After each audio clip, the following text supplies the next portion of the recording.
ರಾಜ್ಯದಲ್ಲಿ ಬಾಣಂತಿಯರ ಸಾವು ಲೆಕ್ಕಗಳನ್ನ ಕೇಳ್ತಾ ಇದ್ರೆ ಗಾಬರಿ ಆಗಿಬಿಡುತ್ತೆ. ಹೆಂಗಪ್ಪ, ಏನಿದು, ಯಾಕೆ ಪರಿಸ್ಥಿತಿಗೆ ಹೋಗ್ತಾ ಇದೆ ಅಂತ ಹೇಳಿ ಒಂದು ದೊಡ್ಡ ದಾಖಲೆಯನ್ನ ಬರಿತಾ ಇದೆಯಾ ಅಂತ. ಸ್ಫೋಟಕವಾಗಿರುವಂತ ದಾಖಲೆಗಳು ಕೂಡ ಲಭ್ಯವಾಗಿದೆ. ರಾಜ್ಯದಲ್ಲಿ ಬಾಣಂತಿಯರ ಸಾವು ಸ್ಫೋಟಕ ದಾಖಲೆ ಸಿಗ್ತಾ ಇದೆ. 5 ವರ್ಷದಲ್ಲಿ 3364 ಬಾಣಂತಿಯರ ಸಾವಾಗಿದೆ. ರಾಜ್ಯದಲ್ಲಿ ಬೆಚ್ಚಿ ಬೀಳಿಸ್ತಾ ಇದೆ ಬಾಣಂತಿಯರ ಸಾವಿನ ಅಂಕಿಅಂಶ. ಬಾಣಂತಿಯರ ಸಾವಿನ ಕೂಪವಾಗ್ತಾ ಇದೆಯಾ ನಮ್ಮ ರಾಜ್ಯ ಅಂತ ಹೇಳಿ ಬಿಜೆಪಿ ಕಾಂಗ್ರೆಸ್ ಎರಡೂ ಸರ್ಕಾರದ ಅವಧಿಯಲ್ಲೂ ಕೂಡ ಬಾಣಂತಿಯರ ಸಾವಾಗಿದೆ.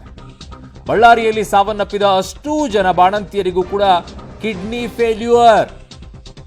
ಏನಿದಕ್ಕೆ ಕಾರಣ ಅನ್ನೋದನ್ನ ಪತ್ತೆ ಹಚ್ಚಕ್ಕೆ ನಿಮ್ಗೆ 5 ವರ್ಷ ಆದ್ರೂ ಗೊತ್ತಾಗ್ತಿಲ್ವಾ? ಯಾಕೆ ಸಾವನ್ನಪ್ತಾ ಇದಾರೆ ಅನ್ನೋದು ತಿಳ್ಕೊಳಕ್ಕೂ ಆಗ್ತಿಲ್ವಾ? ಬಾಣಂತಿಯರ ಸಾವಿಗೆ ನಿಜಕ್ಕೂ ಕೂಡ ಕಾರಣ ಏನು? ಸಾವಿಗೆ ಕಾರಣವನ್ನ ಹುಡುಕೋ ಬದಲು ಸಾವಿನ ಪೊಲಿಟಿಕ್ಸ್ ಅನ್ನ ಮಾಡ್ತಾ ಇದ್ದಾರೆ. Shame for all party leaders ಅಂತ ಅನಿಸ್ತಾ ಇದೆ. ಕೇವಲ ಆಡಳಿತದಲ್ಲಿರುವಂಥವ್ರಲ್ಲ, ವಿರೋಧ ಪಕ್ಷದವರು ಕೂಡ ನೀವು ಅಧಿಕಾರದಲ್ಲಿದ್ದಂಥ ಸಂದರ್ಭದಲ್ಲೂ ಕೂಡ ಇಂಥದ್ದೇ ಪರಿಸ್ಥಿತಿ ನಿರ್ಮಾಣ ಆಗಿದೆ. ನಿಮಗೂ ಕೂಡ ಅದು ಕಣ್ಣಿಗೆ ಕಾಣಿಸ್ಲಿಲ್ವಾ?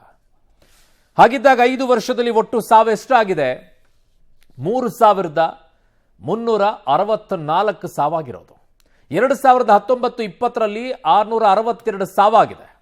ಕಾಂಗ್ರೆಸ್ ಮತ್ತು ಜೆಡಿಎಸ್ ಅಧಿಕಾರದಲ್ಲಿದ್ದಂಥ ಸಂದರ್ಭ.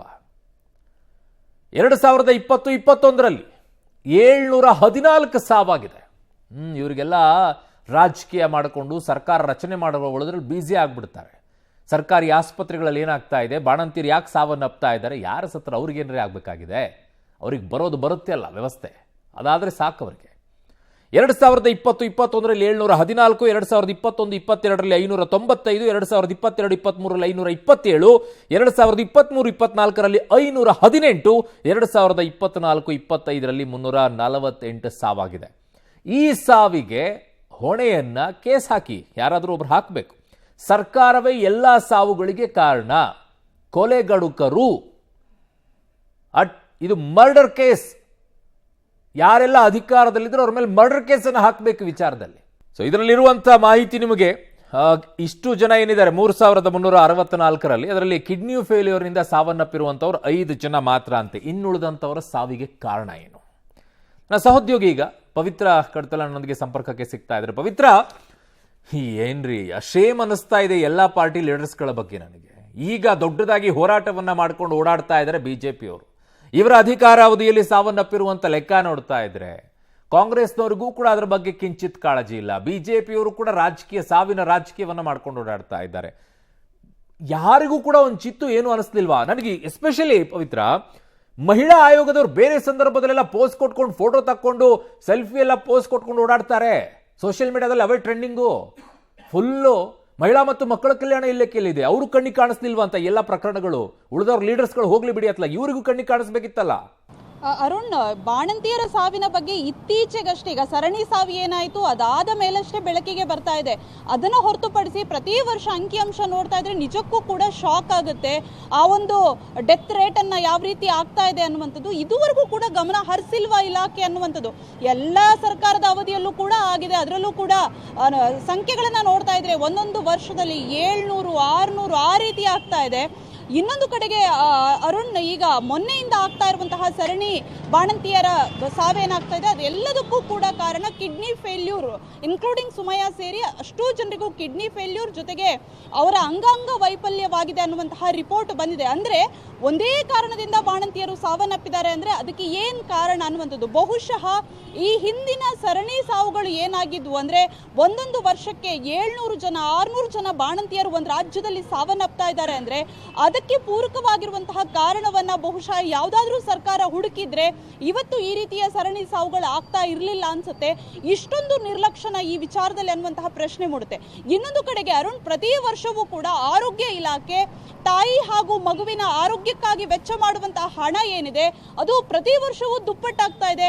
ಹಾಗಾದ್ರೆ ಎಲ್ಲಿ ಆರೈಕೆಯನ್ನ ಮಾಡ್ತಾ ಇದ್ದಾರೆ?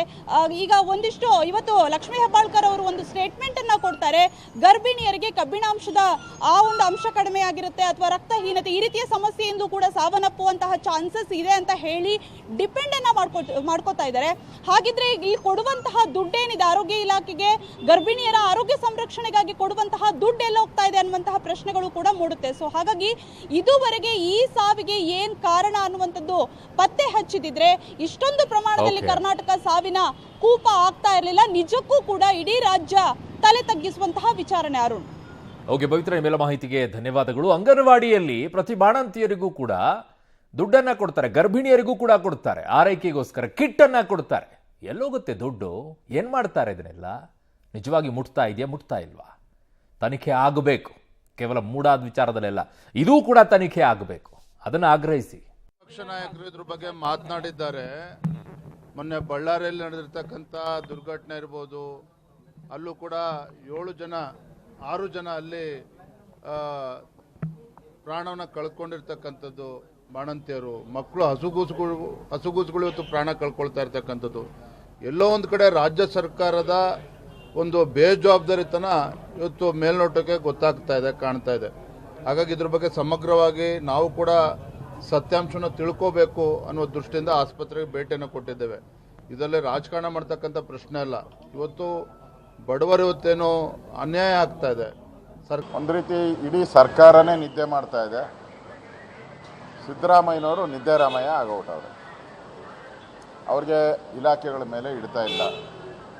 ಆರೋಗ್ಯ ಇಲಾಖೆಯಲ್ಲಿ ಇಷ್ಟು 5-6 ಜನ ಸತ್ತರೂ ಕೂಡ ಬಾಣಂತಿಯರು, 100 ಜನ ನವಜಾತ ಶಿಶುಗಳು ಮರಣ ಹೊಂದಿದ್ದಾರೆ.